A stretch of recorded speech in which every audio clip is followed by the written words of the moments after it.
Sa Ariar. Palakpakan po natin ang Panginoon.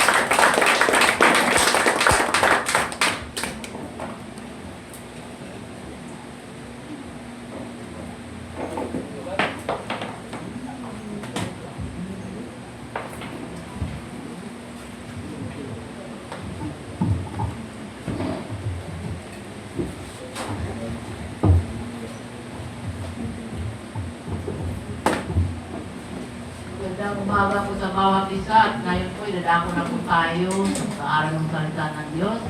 At bago po yun, tayo po muna ay lumulong sa ating Panginoon. Ama naming banal, Diyos sa mga pangyarihan sa lahat, muli po kami narito, Diyos, upang mag-aral namin mga salita. Dalangin ko po, Panginoon, kayo po yung patuloy na mangusap sa aming kalagitnaan at ako po ng iyong lingkod ay patuloy yung gamitin at samahan, Panginoon, sa paghahayag ng iyong mga salita sa umaga po ito. Marami pong salamat, inahan po namin ang banal na Espiritu na siyang patuloy na kumilo sa aming kalagitnaan. Salamat po, purihin kayo at sambahin sa pangalan ng Panginoon Jesus. Amen. Ngayon po umaga pong ito, yung pag-aaralan po natin ay ano ba talaga ang dapat maging ugali po natin kapag tayo po ay nahabag sa isang tao. Kapag po ba ay nakita natin yung isang tao nakahabag-habag, sasabihin lang natin, kawawa naman siya, pero wala naman tayong ginawang aksyon, di ba? Mas mabuti po talaga yung may nakikita o may ginagawa tayo para sa ating kapwa. Makipagbukasan po kayo sa akin sa aklat po ng Lucas.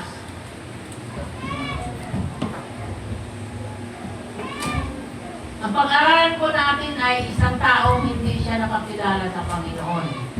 Pero makikita po natin dito kung ano po yung kanyang katangian. Sabi sa aklat ng Lucas chapter 10 verse 25 hanggang 37. Ganito po yung mababasa po natin. May iskribang lumapit kay Jesus upang siya'y subukin. Buruan niya. Ano ang dapat kong gawin upang magkamit ng buhay na walang hanggan? Sumagot si Jesus, ano ang nakasulat sa kautusan?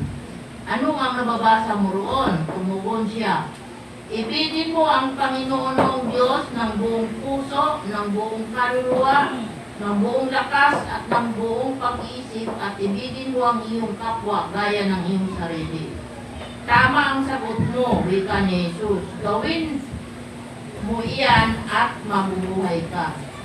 Sa hangad ng iskriba na huwag siyang lumabas na kahiya-hiya, tinanong niya uli si Jesus, sino naman ang aking kapwa? Sumagot si Jesus, may isang taong naglalakbay buhat sa Jerusalem, patungong Jericho.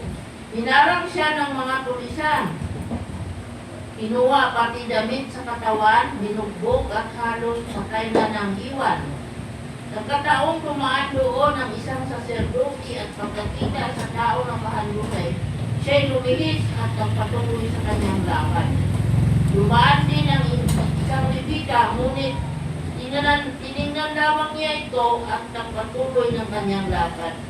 Ngunit may isang Samaritanong naglalakbay na naparaan doon, nakita niya ang hinarang at siya'y nahabag.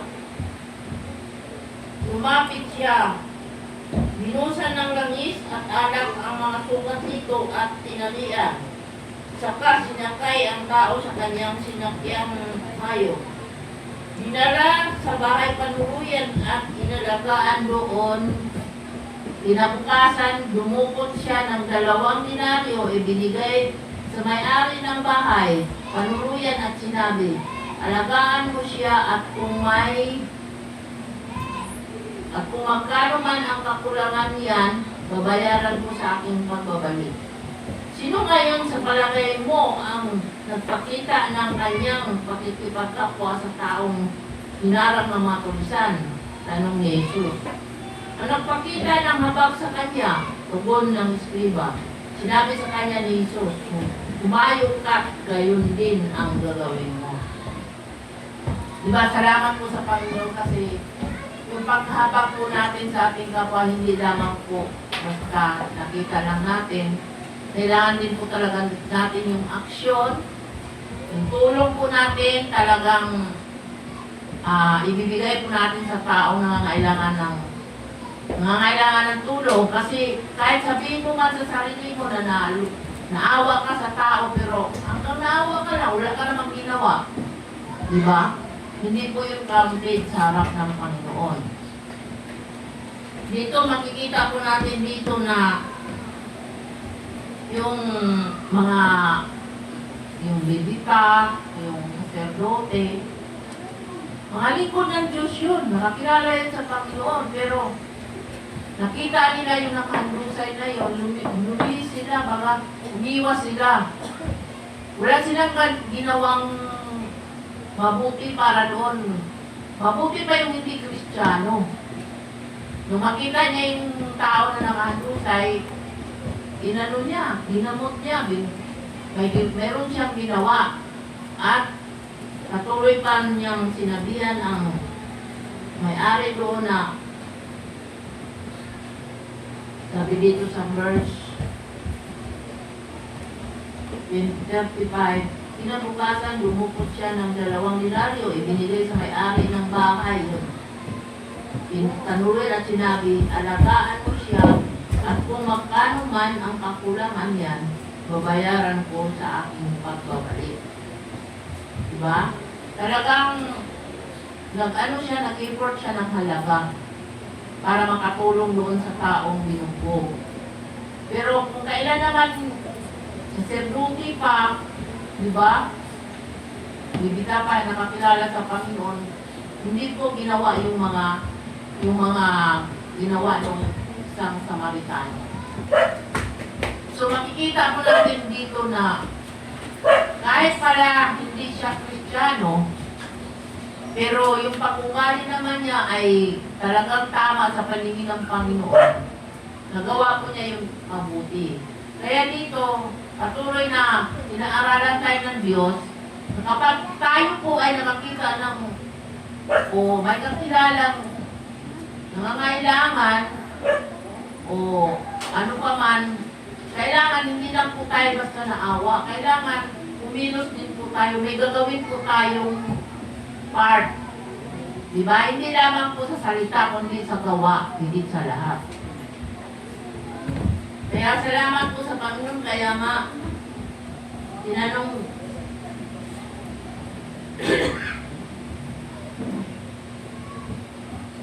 ngayon sa palagay mo ang nagpakita ng kanyang ipagkapwa sa tao ito. Inarang ng mga pulisan. Tanong niya ito, nung nagpakita ng habag sa kanya, tugon ng iskriba, sinabi sa kanya ni Jesus, mayo ka't gayon din ang gawin mo. So dito po ay patuloy po tayong pinangaralan sa umaga po ito. Na tayo po kapag may alam po tayo na kapatiran o kahit hindi kapatiran, na nangangailangan po ng tulong, huwag basta-basta lang po sasabihin natin, kawawa naman siya. Kawawa naman siya, pero wala ka namang ginawa. Walang halaga yun. Kailangan, kahit walang i-comfort mo, wala ka mong maibigay na tulong na sa pananalaki o ano. Kahit anong magawa mo, maibsan lang yung problema niya. Halimbawa, may problema siya, ayuhan mo yung mga ganung bagay. Diba? Kaya dito po, pinapakita ko dito sa mga talatang ito na kahit po hindi ka po Kristiyano, pero pag ikaw ay ginawa mo po yung nakakabuti sa iyong kapwa, ay higit ka pa sa isang makakilala sa Diyos.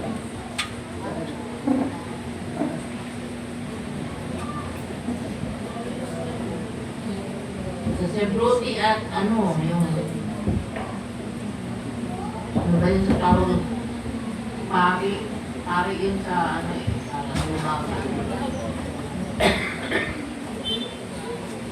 kaya salamat po sa Panginoon dahil tinuturuan tayo ng Diyos na kailangan pag meron po mga problema yung aking mga kapatid o aking kakilala, hindi lang po basta-basta sabihin natin na naawa po tayo. Kailangan may gagawin po tayong hakbang o kaya kahit mga payo naman lang sa kanya, Bawas na yun ang kanyang problema. Kaya sabi pa po dito nga,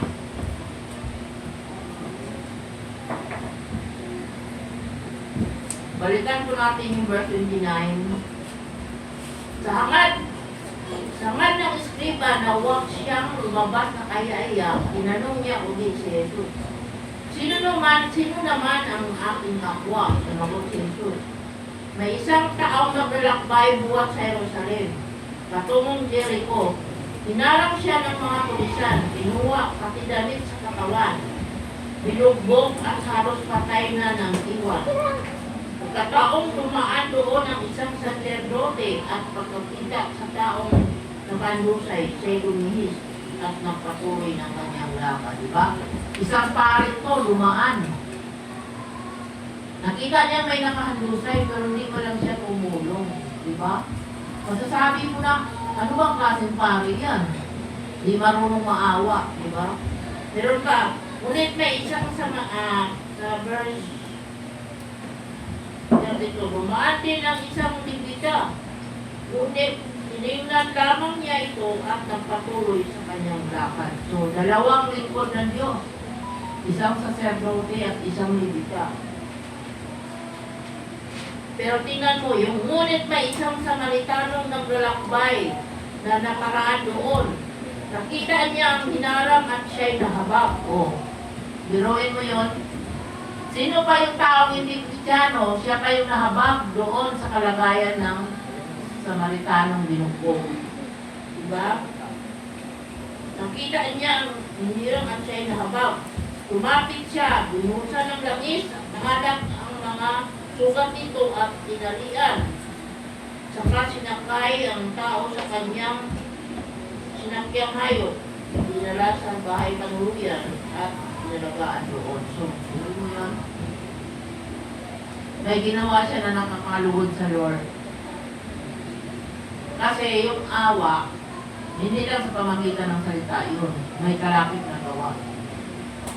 Kapag tayo po inaawa sa isang tao sa kanyang kalalagayan, meron po tayo dapat aksyon na gagawin. Hindi lamang po basta sabihin natin kawawa naman siya. Pero wala ka namang ginawa.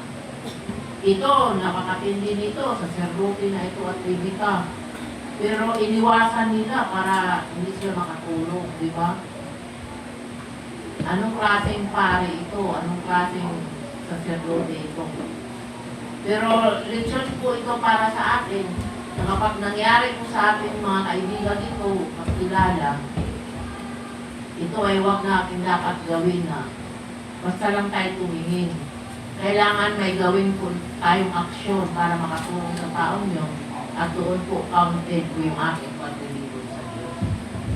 Pagkat darating ang panahon na kapag tayo pupunin na ni Lord, lahat po ng ginawa po natin, kaya't man umabuti yan. Ipagsusulit po natin yan sa Diyos. Kaya habang tayo po ay narito pa sa lupa, gawin na po natin yung pinakamabuti po natin yung mga kayanan.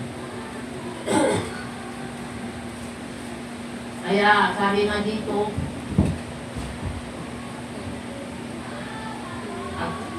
lumapit siya, hinusa ng langis at alak ang mga sugat nito at pinalian. Saka sinakay ang tao sa kanyang sinakyang hayop, dinala sa bahay panuluyan at inalagaan doon, di ba? Inalagaan niya doon yung tao na nakita niya nakahandusay na dinugong. Tapos kinabukasan, lumukot siya at yung dalawang medalyo, ibinigay sa may-ari ng bahay, panuluyan at sinabi, alagaan mo siya at kung magkano man ang kakulangan yan, babayaran ko sa aking pagbabalik. So, nag-effort talaga siya, gumastos siya. Gano'ng kabuti yung puso niya na hindi naman siya Kristiyano, di ba? Nandoon yung habag niya at yung habag niya ay sinamahan niya ng gawa. Sabi nga dito, sino ngayon sa palagay mo ang nagpakita ng kanyang pagkakwa sa taong hinarang ng mga kausan? Tanong ni Jesus. ang nagpakita ng habag sa kanya, dugo ng skriba. Tapos sinabihan siya ni Jesus, sige, sabi sa ni Jesus, umayo ka at gayon din ang gawin mo. So, pinapayuhan tayo ng Panginoon sa mga oras ko ito, mga minamahal kong kapatid sa Panginoon, na yung ginawa ko ng isang skribang ito ay dapat po nating tularan na hindi lang basta sa salita tayo naawa, kundi pati gawa. At dito nga, gumastos talaga siya. Kaya salamat po sa mga mensaheng ito na nagbibigay sa atin ng instruction na dapat hindi lang basta-basta po tayo na habang sa isang tao, dapat may gagawin din po tayo ng isang hakbang. Hindi lamang po basta sa salita po tayo na awa, pagpos, higit sa lahat, sa mga gawin po natin sa taong ating kinahabagan. Kaya salamat po sa Panginoon dahil ang Diyos po natin ay hindi talaga siya nagmimiss kung ano po yung dapat na gawin ng kanyang mga anak. Kasi narito pa nga po tayo sa bahay-sambahan para malaman po natin kung ano yung dapat natin maging ugali sa ating kapwa, sa ating mga kapatid, sa ating mga kilala, na kailangan maging good example po tayo sa kanila. Nang sa ganon, mahikayan po natin sila na ganon pala ang mga lingkod ng Diyos, matulungin, mahabagin. Diba? At higit sa lahat, hindi sinungaling.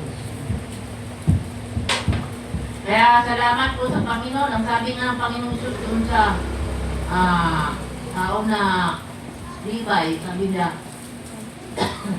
umayo ka at gayon din ang gawin mo. So, umayo tayo at gayon din ang gawin natin, katulad na napag-aralan natin sa tekstong ito.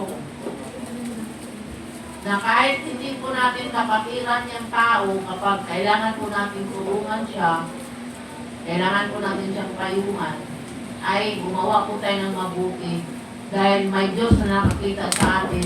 Hindi sayang yung ginawa natin kabutihan sa ating kapwa, may Diyos na nakakita sa mga ginagawa po natin.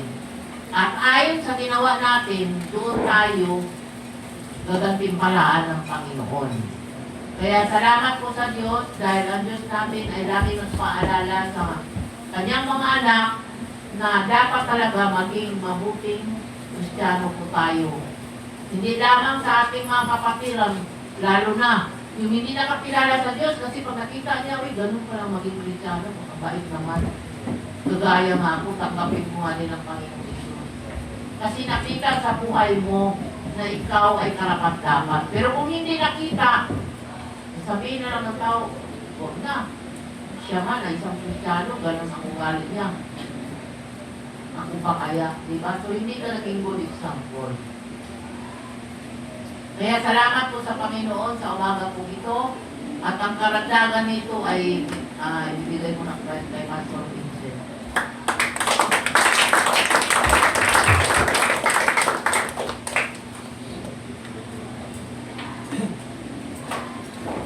Salamat sa Panginoon. Palapakan nga po natin minsan pa ang Diyos. Hallelujah.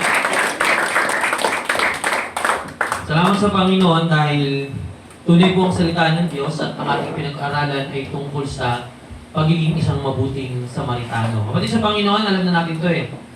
Kahit sa simbahan, tinatalakay ito. Ito yung kung ayaw nyo ng Tagalog, madalas sa TV, English ito eh. The Good Samaritan. Pamilyar, di ba?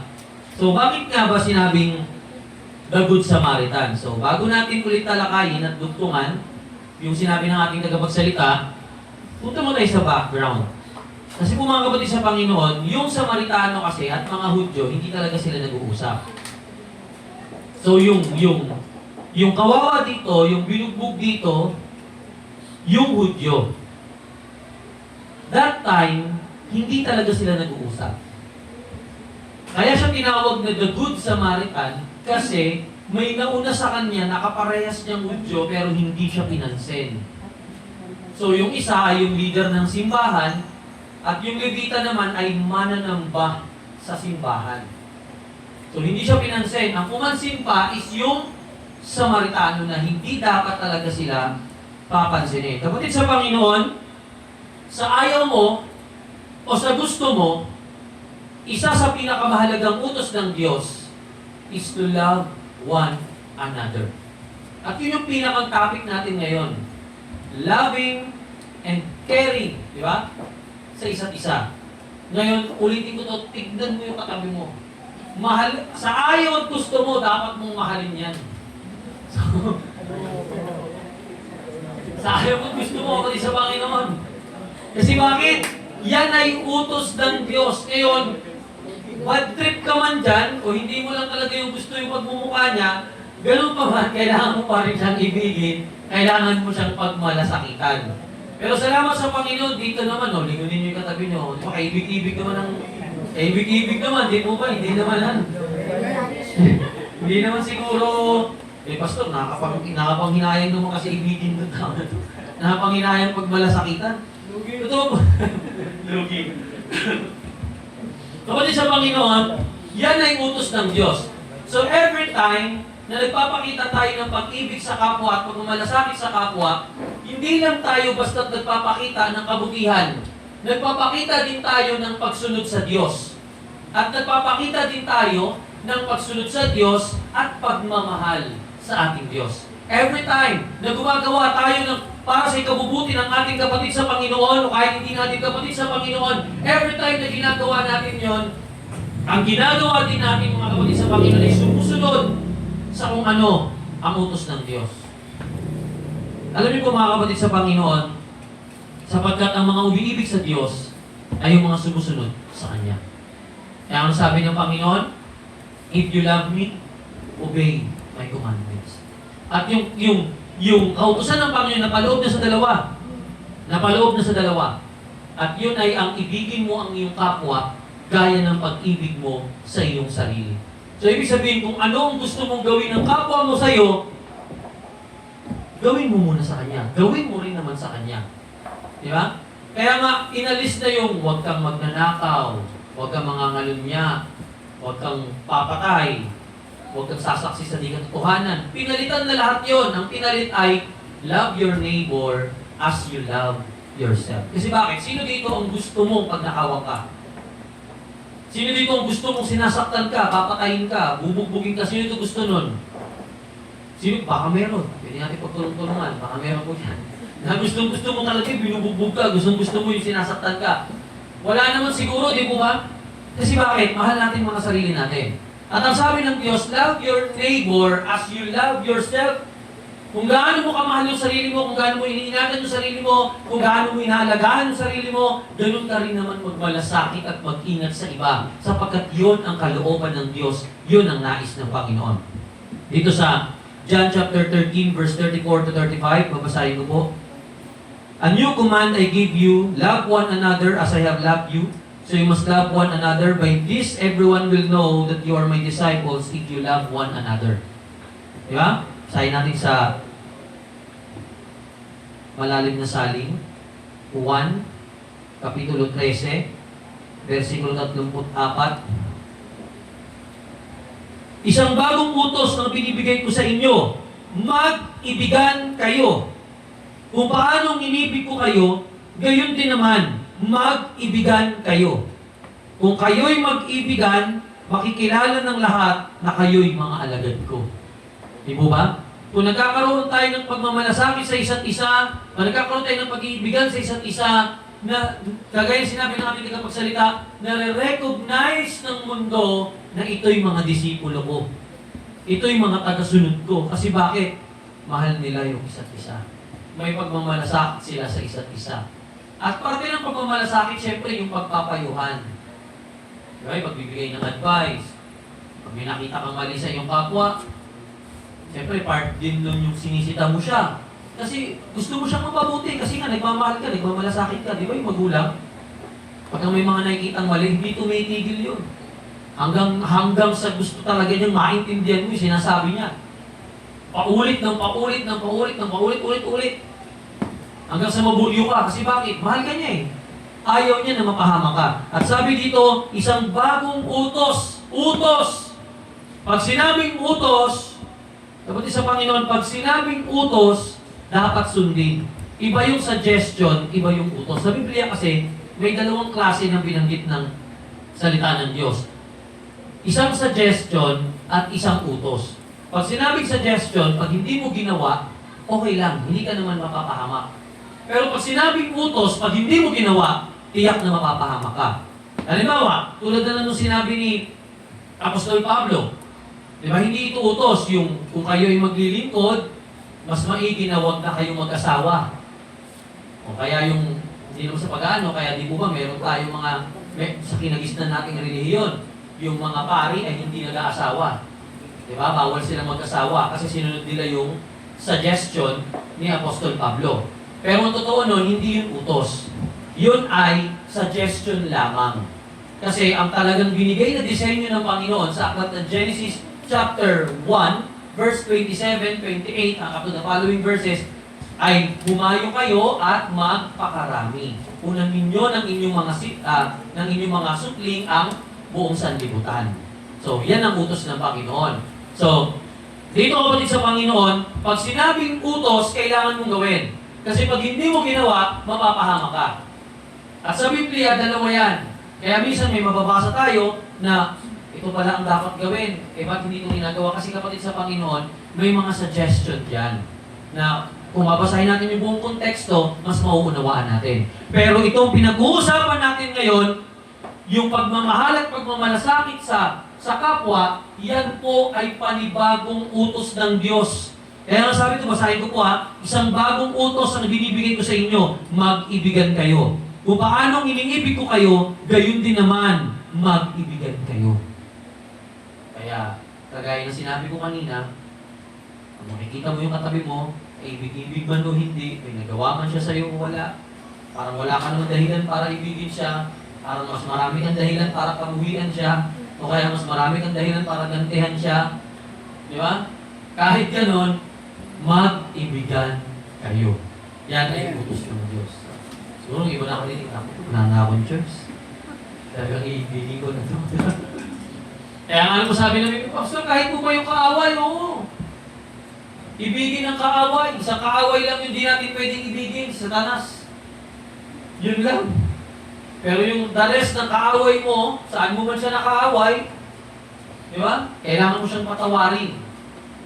Kailangan mo humingi ng tawad at kailangan mo rin magbigay ng patawad. Kapatid sa Panginoon. Kasi yan ay ang utos ng Diyos. Sabi sa aklat ng Galatia, Kapitulo 6, versikulo 2, totoo niyan, hindi naman kami nag-usap ni Pastora Lota. Buti na lang maaga lang ang pagbaba ko. Maaga pala siya matatapos. Galatia, Kapitulo 6, versikulo 2. Una po, love one another, care one another. Kaya yan po yung, hindi ko na ulitin yung kwento kasi kinuwento naman ni Pastor Lota kanina, yung The Good Samaritan. Pero mamaya, balik tayo doon, kuhaan natin ng kaunting buod. Sa aklat ng Galatia, Kapitulo 6, versikulo 2. Ito po sinasabi, magtulungan kayo sa pagdadala ng pasanin at sa ganitong paraay, matutupad ninyo ang utos ni Kristo. Hindi ko po magtulungan kayo sa pagdadala ng pasanin at sa ganitong paraan, matutupad ninyo ang utos ni Kristo. Carry each other's burdens, and in this way, you will fulfill the law of Christ. Isa na namang utos. Love and care sa isa't isa. Tapos sunod nun, kailangan may pakialam ka sa kung ano ang problema niya. Hindi yung problema mo yan. Ano man ang problema, may message na ganyan eh. Basta kahit anong pinagdaraanan mong problema, diyan ka lang, nandito lang kami, basta nandiyan ka lang. So, bahala ka. Kapatid sa Panginoon, isa sa pinapaliwanag sa atin ng Diyos, let us carry each other's burden. Kailangan may pakialam tayo, tulad na sinabi ng ating kapagsalita kanina, huwag tayong basta lang awa, salita lang. Yung awa, pinapakita, hindi lamang sa salita, kundi kung meron tayong pwedeng itulong natin. Gawin natin. Kung meron tayong pwedeng, may kakayanan tayong pagmalasakit, pagmalasakitan natin. Kasi yan ay kasama sa gustong ipagawa ng Diyos sa atin. Magkaroon tayo ng pakialam sa pasanin ng isa't isa. Hindi yung wala ka basta kami buhay. And this is the reason why maraming tao ang nagtataka. Bakit daw yung mga Christians ang kukulit? Lagi nag-i-invite. Diba? Lagi nag-i-invite yung mga Kristiyano. Nasimba kayo sa amin, simba kayo sa amin. Gusto lang yatang dumami ang membro. Gusto lang yatang dumami yung nagsisimba. Samantalang doon sa kinagis ng simbahan, magsimba ka o hindi, wala silang pake. Pag nagsimba ka, eh di magsimba ka. Pag di ka nagsimba,